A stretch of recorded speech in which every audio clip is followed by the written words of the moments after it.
नमस्कार दोस्तों, आइए आपका स्वागत है आपके अपने YouTube चैनल इम्प्रूवमेंट स्टडी पे।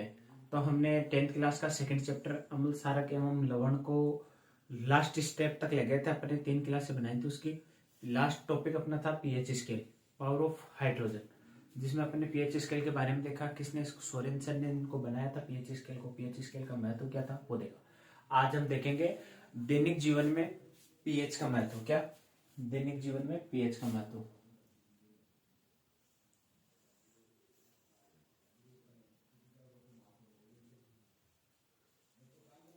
दैनिक जीवन में पीएच का महत्व। बहुत सारे महत्व है, परंतु अपने को जो 10th क्लास की एनसीईआरटी है उसके अकॉर्डिंग 3 या 4 महत्व अपने को याद रखना है। कि हमारा शरीर, हमारा जो शरीर है, मानव शरीर है ना, हमारा शरीर 7 से 7.8 पीएच परास तक कार्य करता है, या 7 से लेकर 7.8 के बीच कार्य करता है। तक का मतलब लिख दिया 7.8 तक, है ना। इन दोनों के 7 से लेकर 7.8 के बीच में कार्य करता है। अब किसी के दिमाग में चल रहा होगा सर हमारे शरीर में उदर गुहा में HCl अम्ल पाया जाता है, जो हाइड्रोक्लोरिक अम्ल होता है उसका पीएच मान होता है 0। तो वो चीजें अलग है कि वो विशिष्ट अंग में पाई जा रही, पूरे शरीर में नहीं, है ना। दूसरा पॉइंट लिखे अपन। तो आपने सुना होगा अम्लीय वर्षा, जब है ना अम्लीय वर्षा, अम्लीय वर्षा अर्धवार्षिक में भी क्वेश्चन था और हमेशा ये पूछा जाता है। 10th क्लास में नहीं, बड़ी बड़ी क्लासों में या कंपटीशन एग्जाम में भी इसको पूछा जाता है। अम्लीय वर्षा क्या होती है? जब वर्षा का पीएच मान 5.6, कितना? 5.6 से कम हो जाता है। 5.6 से कम हो जाता है तो अम्लीय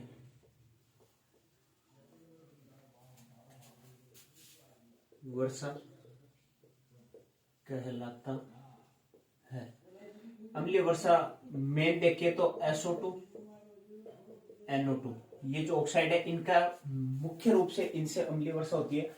आपको एक एग्जांपल बताता हूं कि जो अपने ताजमहल है, ताजमहल का पीला पड़ना, जो ताजमहल है पीला पड़ रहा है ना, वो अम्लीय वर्षा के कारण नहीं है। दुनिया में 8 अजूबे थे। ये जो ताजमहल था उसको अजूबों की गिनती से हटा दिया गया है क्योंकि ये पीला पड़ने लग गया है ना। और अम्लीय वर्षा से लिख सकते हो कि कृषि या फसल खराब होना, फसल खराब होना। बहुत सारे एग्जाम्पल है, लेकिन आपको इतना ध्यान रखना है क्योंकि अभी अपन इसको नहीं पढ़ रहे। ओनली फॉर, जब अम्लीय वर्षा एक टॉपिक लेके मैं ओनली फॉर उसे पढ़ूंगा ना, जब अम्लीय वर्षा को देख लेंगे अपन अलग से। तीसरा ले ले दंत से, दंत से जब मुंह का पीएच मान 5.5 से कम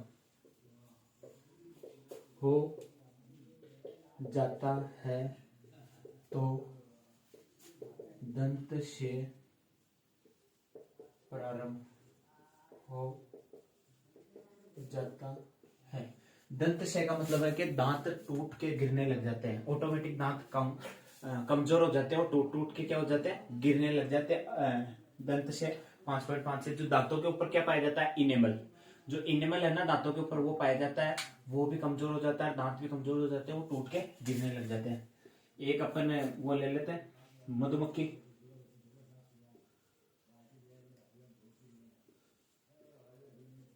चींटी, बिच्छू, जो डंक मारते हैं उनकी बता रहा हूं। बिच्छू के डंक में फॉर्मिक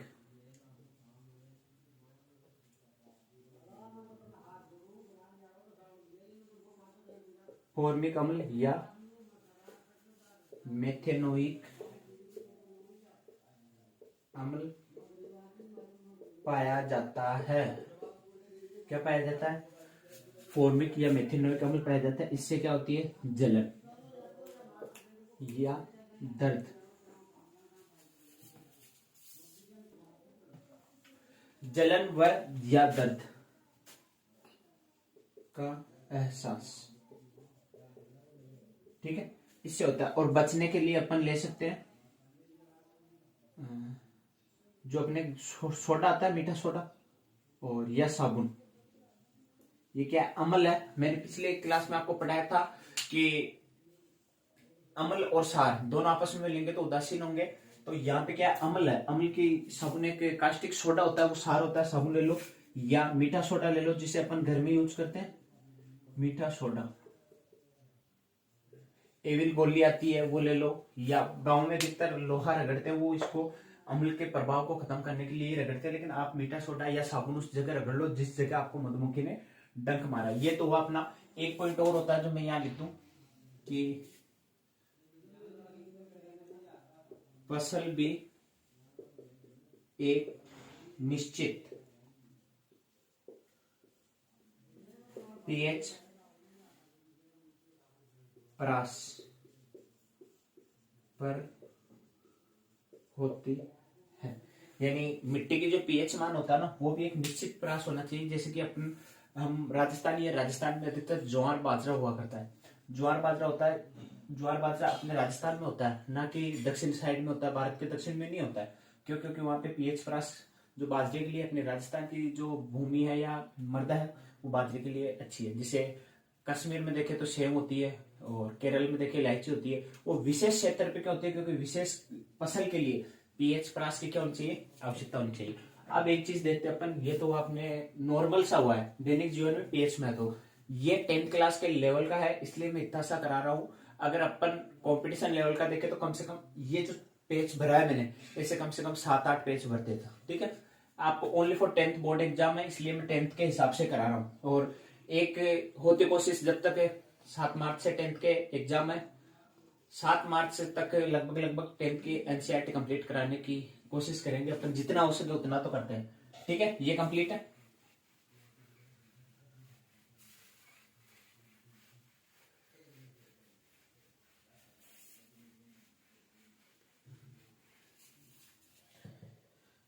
एक अपने पास लवण।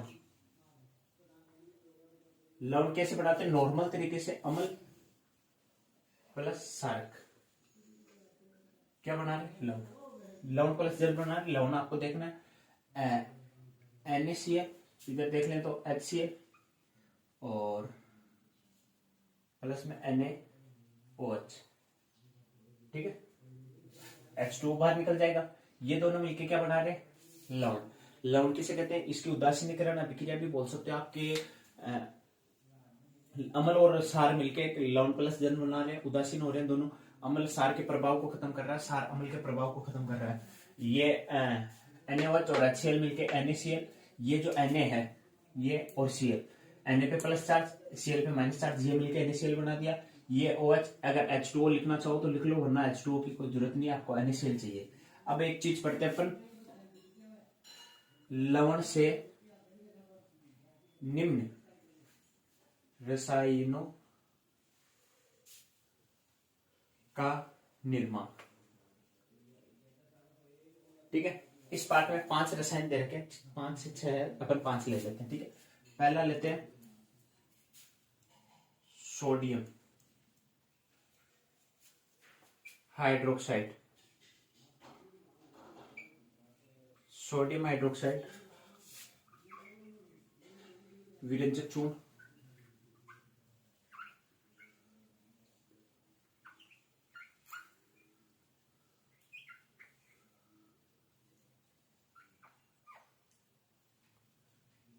धोने का सोडा,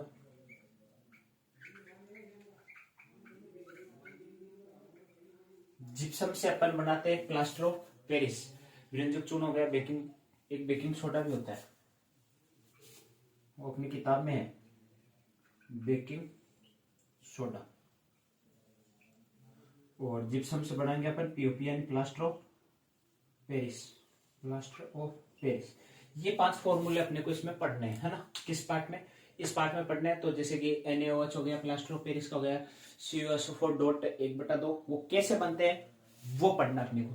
तो अपन एक एक एक एक लेके ले ले, ये पांचों को एक जगह लिख लेना, और पांचों के जब मैं सूत्र बना दूं, पांचों के सूत्र एक साथ लिख लेना, और कॉपी के जो बॉटम या ऊपर की तरफ जो जगह खाली है वहां पे लिख के इसको रख लेना, ठीक है। चलते हैं सोडियम हाइड्रोक्साइड कैसे बनता है।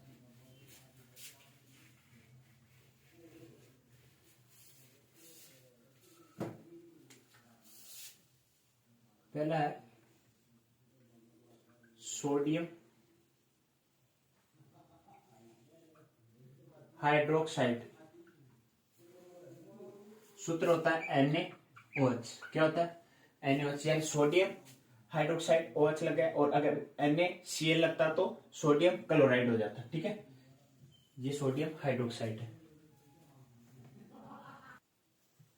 ठीक है। सोडियम हाइड्रोक्साइड को एक हाइड्रोक्साइड, कास्टिक सोडा होता है,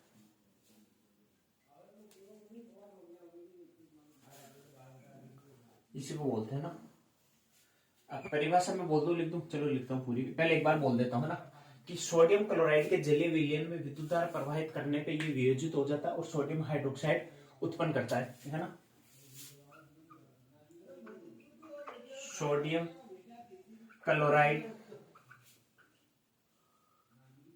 सोडियम क्लोराइड के जलीय विलयन में विद्युत धारा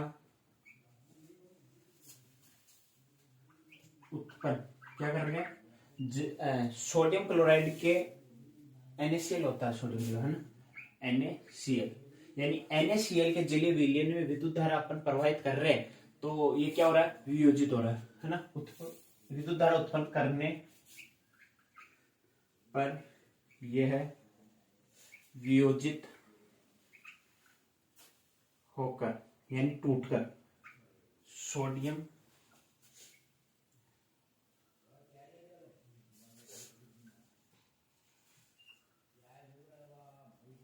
हाइड्रोक्साइड बनाते हैं, बनाता है। इसे क्लोरसार अभिक्रिया भी बोलते हैं अपन। क्या बोलते हैं? क्लोरसार अभिक्रिया। जैसे कि मैं बताऊं, NaCl, ये Na+Cl है, पानी तो होगा, जलीय विलयन है, तो अब क्या बन रहा है कि NaOH बन रहा है। NaOH प्लस में बच क्या रहा है? ये Na आ गया, OH आ गया, एक आ रहा है Cl2 + H2, ठीक है।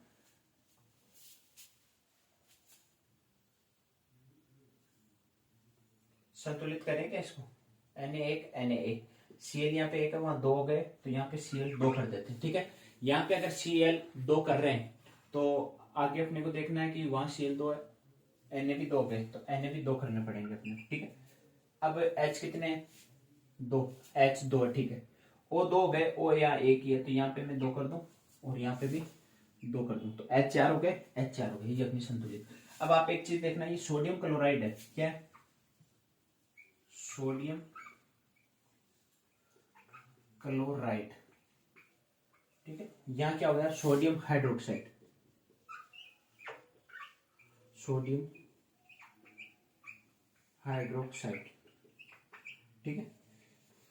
अपन ने क्या किया? सोडियम क्लोराइड में जलीय विलयन है, इसमें विद्युत धारा अगर प्रवाहित करवाई अपन ने, तो अपने पास क्या प्राप्त हो गया? सोडियम हाइड्रोक्साइड, क्लोरीन गैस और H2 गैस, ये दोनों गैसें निकल जाएगी।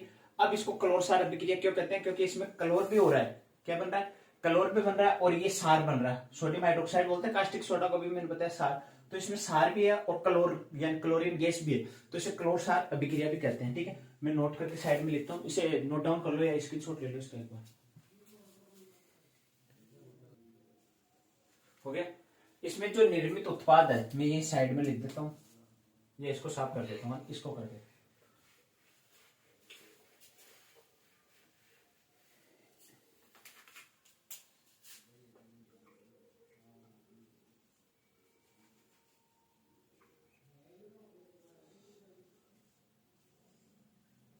उत्पाद लिख दो डायरेक्ट, है ना। ये जो उत्पाद बन रहा है अपने पास, एक तो बन रहा है सार, ये sodium hydroxide, chlorine, chlorine gas बनती है Cl2। तो सार तो जो बन रहा है अपने पास सोडियम हाइड्रोक्साइड, इसको अपन सार ही लिख देंगे डायरेक्ट, है ना। और क्लोरीन गैस को क्लोर लिख देंगे, क्लोर। अगर इसको चाहो तो सोडियम हाइड्रोक्साइड यहाँ लिख सकते हो और सार नीचे लिख सकते हो। तो मैं यहाँ पे दो दो बार नहीं लिख के एक ही बार लिख दिया क्लोर सार। इसको अपन बोलते हैं क्लोर सार अभिक्रिया। क्या बोलते हैं?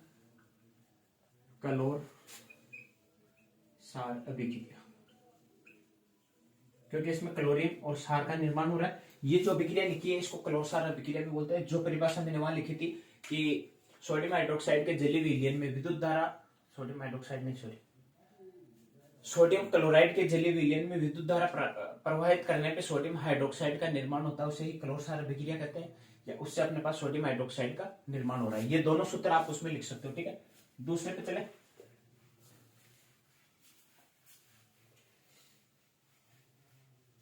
दूसरा था अपने पास विरंजक चूर्ण।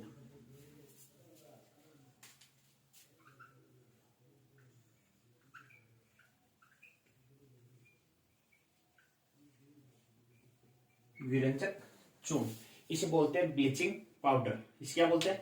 Bleaching powder. और सूत्र होता है CaOCl2, CaOCl2 ब्लीचिंग पाउडर। क्या बोलते हैं?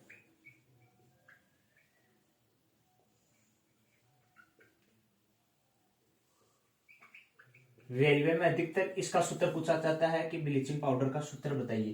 तो अपने पास क्या आ जाएगा? CaOCl2। शुष्क बुझे चूने के पानी में अपने को क्या क्लोरीन गैस प्रवाहित करनी, क्या करनी है? क्लोरीन गैस प्रवाहित करनी है। तो क्या प्राप्त हो जाएगा अपने पास?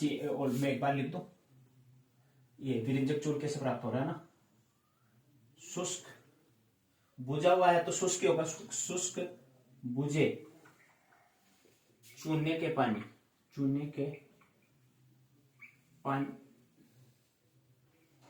में क्लोरीन गैस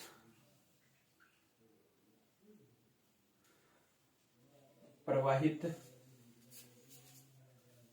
करने पर CaOCl2 प्राप्त होता है।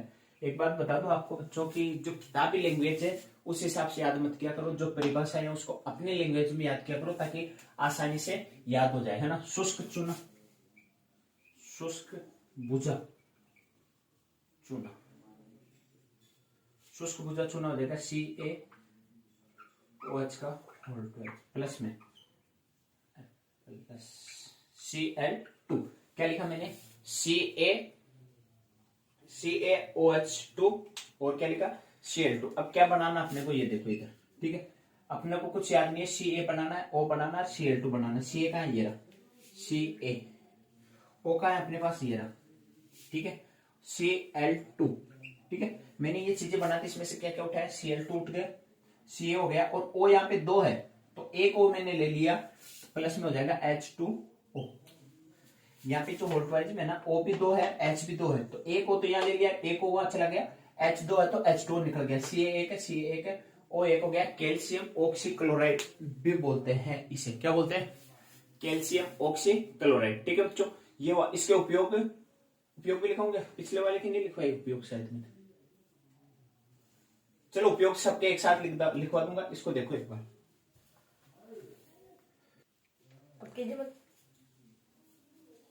इसके उपयोग लिख लेते हैं पहले अपन, चलो विरंजक चूर्ण, है ना। और बाकी के उसके पिछले वाले के मैं लिखवा दूंगा उपयोग, ठीक है। वस्त्र उद्योग,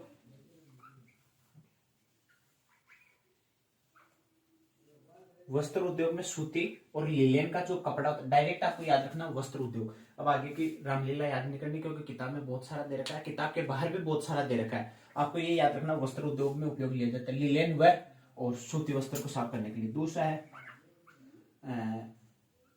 रोगाणु नाशक भी लिख सकते हो, कागज फैक्ट्री में भी लिख सकते हो, और लकड़ी के मज्जा के विरंजक के लिए भी लिख सकते हो। देखो मैं डायरेक्ट शॉर्ट में लिखना आपको, वस्त्र उद्योग,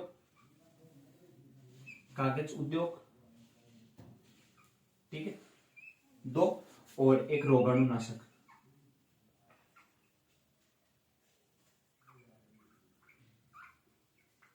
ये 3 लिख लो, बहुत है। ठीक है, वैसे उपयोग एक आदि पूछेगा तो आपको वस्त्र उद्योग और कागज उद्योग लिख देना है ना।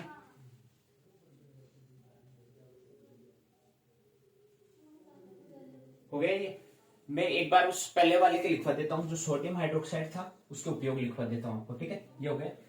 ये दूसरा अपन पहले के जो उपयोग नहीं लिखे थे वो लिखवा देता हूँ आपको, वरना बाद में फिर रह गया तो रह ही गया। पहला क्या था? Sodium hydroxide. ठीक है, NaOH। इसके क्या पढ़ने, ओनली फॉर अपने को उपयोग। इसमें बता दिया मैंने भाई कि वो एनोड पे क्या बनेगा, कैथोड पे क्या बनेगा। एनोड पे Cl2 गैस जाएगी और कैथोड पे, कैथोड नेगेटिव होता है, एनोड पॉजिटिव होता है तो Cl माइनस का होता है वो चला जाएगा, और एनोड कैथोड नेगेटिव होता है तो H प्लस का उस पर चला जाएगा। ठीक है, तो अब अपन देखते हैं Cl2, इनके उपयोग देख लेते हैं। एक तो होता है, देखो मैं डायरेक्ट सबको पहले बता देता हूँ, जल की स्वच्छता के लिए करेंगे अपन उपयोग, पीवीसी के लिए करेंगे और रोगाणुनाशु के लिए। ये 3 चीजें तो अपनी इसमें भी थी और उसमें भी थी, क्योंकि उसमें रोगाणुनाशु ले रखे थे, रोगाणुनाशक है ना। और चलो मैं एक बार सारा लिखा दूं, Cl2 अलग अलग लिख लो। Cl2 एक तो मैंने बताया अभी रोगाणु नाशक, ठीक है, रोगाणुनाशक, और पीवीसी जल की स्वच्छता, जल की स्वच्छता, और पीवीसी, पीवीसी जो पीवीसी का पाइप आता है उसके लिए। एक आता है H2, H2 का उपयोग ले लेते हैं अपन ईंधन के रूप में, हवाई जहाजों के में, उसमें ईंधन के रूप में, ईंधन के रूप में। और जो NaOH अपने पास बना था, NaOH, इसका उपयोग ले लेते हैं अपन साबुन, अपमार्जक,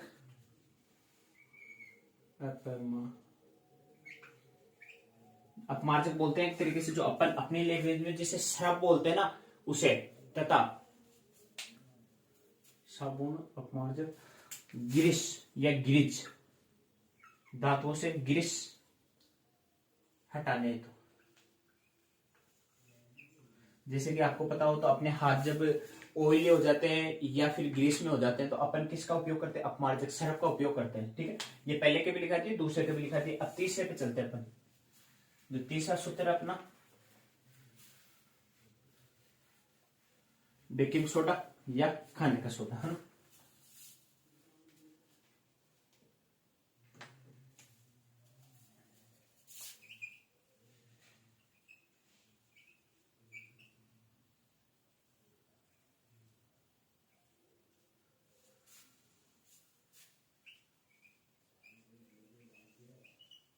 ये इसका सूत्र होता है NaHCO3। ये एक दुर्बल क्षारक है। क्या दुर्बल क्षारक है?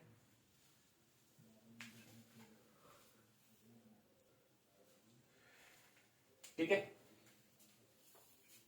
ये है दुर्बल,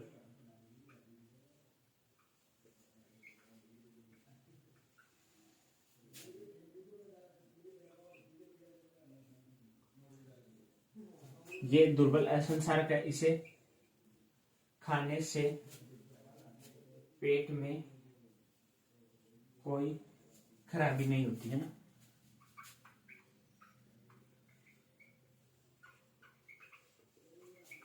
अब ये नहीं कि यहाँ लिखा दिया शिवम सर ने कि पेट में खाने से कोई खराबी नहीं होती है, कोई प्रभाव नहीं होता, तो ले मुट्ठा भर के खा रहे हैं, लूज मोशन हो जाएंगे, ज्यादा भी नहीं खाना है ना। ये चुटके भर जो अपन बाटियों के अंदर या किसी के उपयोग में लेते हैं उसमें थोड़ा सा डालने का होता है ना, खाने का वैसे नहीं होता जाता है ना कि आप ले मुट्ठा खा रहे हो।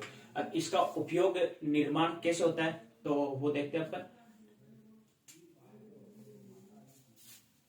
NaCl अपन ने पहले पढ़ा था कि सोडियम क्लोराइड से क्या बनाना अपने को, विभिन्न रासायन बनना है। CO2 प्लस में H2O, यानी जल भी चाहिए, और NH3 क्या चाहिए? NH3। एक चीज और बता दो, NH3 होता है अमोनिया, NH3 होता है अमोनिया,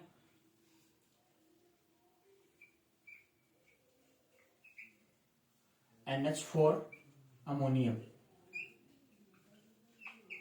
दोनों का ध्यान रखना ना, 3 और 4 के चक्कर में कभी कंफ्यूजन मत हो जाना। अभिक्रिया करके उत्पाद के रूप में बनेगा NH4Cl2 प्लस जो सूत्र अपन ने बनाया था NaHCO3, ये अपने पास हो गया है ना। एक बार देख लो इसको, NaCl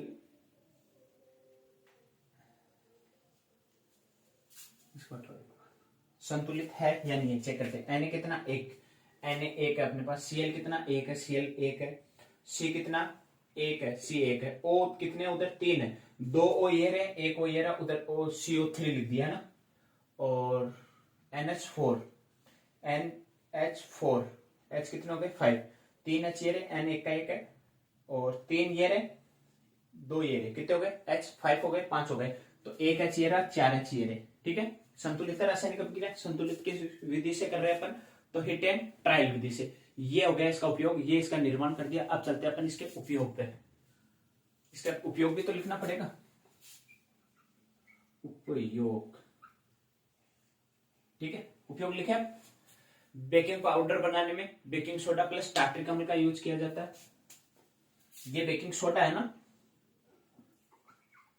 बेकिंग पाउडर, ये पाउडर बनाने में किस किस का यूज, तो बेकिंग सोडा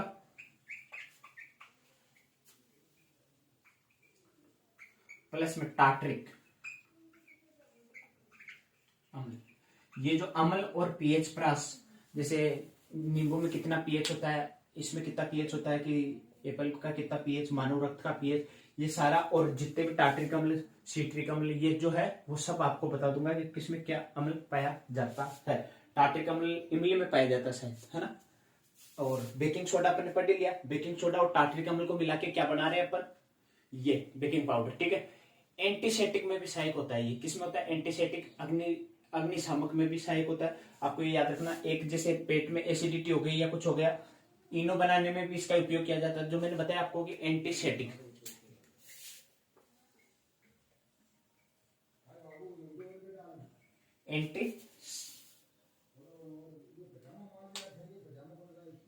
एंटीसेप्टिक लिखे या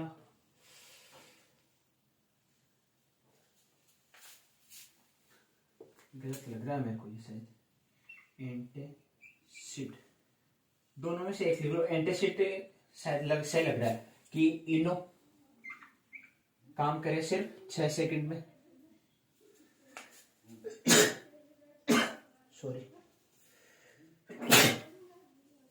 सॉरी सर्दी लग गई थी थोड़ी, है ना।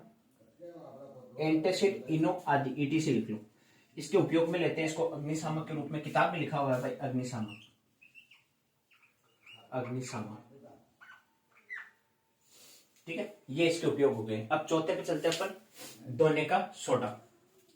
ये एक चीज आपको एक याद करने के लिए बता दूं कि अपन ने जब पहले क्रिया करवाई थी ना, अपन ने अम्ल व क्षार की क्रिया धातु हाइड्रोक्साइड के साथ और धातु बाइकार्बोनेट और धातु कार्बोनेट के साथ, वही सूत्र देख लो यहाँ पे। जब मैंने N2 हटाया था, H लगाया था, वो था सूत्र याद करने की ट्रिक है। या एक बार मैं 5 सूत्र लिखवा के आपको उसकी ट्रिक बता दूंगा याद करने की। ठीक है, ये हो गया।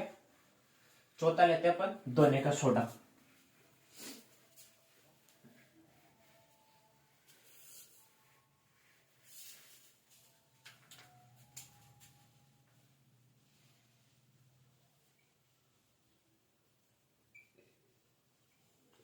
दोने का सोडा, जो अपन दोने का सोडा यूज लेते हैं ना दोने के अंदर, Na2CO3 Na2CO3.10H2O। अभी पिछले में मैंने लिखाया था NaHCO3, वहां H को हटाया या 2 लगाया। आपको याद हो तो पीछे चलना एक बार कि मैंने अम्ल और क्षार की क्रिया करवाई थी, वहां पे Na2CO3 से भी अभिक्रिया कराई थी, है ना, कि धातु हाइड्रोक्साइड, धातु कार्बोनेट के साथ अभिक्रिया और धातु बाइकार्बोनेट के साथ अभिक्रिया। जब बाई को हटाया था तो मैंने कहा था बाइकार्बोनेट को अपन हाइड्रोजन कार्बोनेट भी बोलते हैं, वो पिछले वाला सूत्र। इसमें है धातु कार्बोनेट प्लस 10 जल के अणु, है ना। सोडियम कार्बोनेट बोल दो इसे, क्योंकि धातु तो हो गई, ये Na क्या हो गया अपने पास, सोडियम कार्बोनेट। इसे क्या बोल सकते हैं अपन, सोडियम कार्बोनेट प्लस 10H2, यानी 10 क्या है, जल के अणु। याद करने की ट्रिक है कि यहाँ लिखा हुआ आ रहा है धोना, खाना खाने से पहले भी हाथ धोते हैं, खाना खाने के बाद भी हाथ धोते हैं, कपड़े धोते हैं तो भी पानी वेस्ट होता है, इसलिए 10 के जल के कितने अणु चाहिए अपने को, 10 अणु चाहिए ना।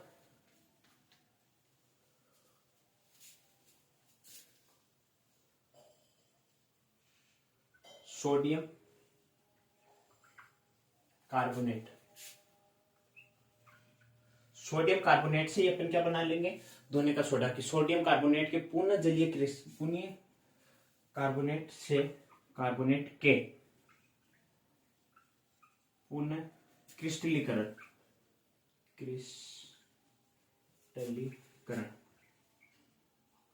से क्या बना रहे, धोने का सोडा प्राप्त होता है।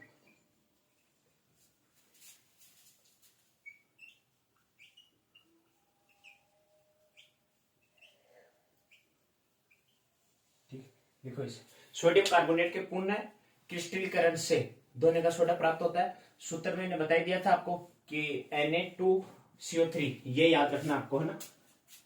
Na2CO3 यानी धातु कार्बोनेट, धातु बाइकार्बोनेट डॉट प्लस में लगा सकते हो यहाँ पे 10H2, इधर जाके यही वापस सूत्र हो जाएगा Na2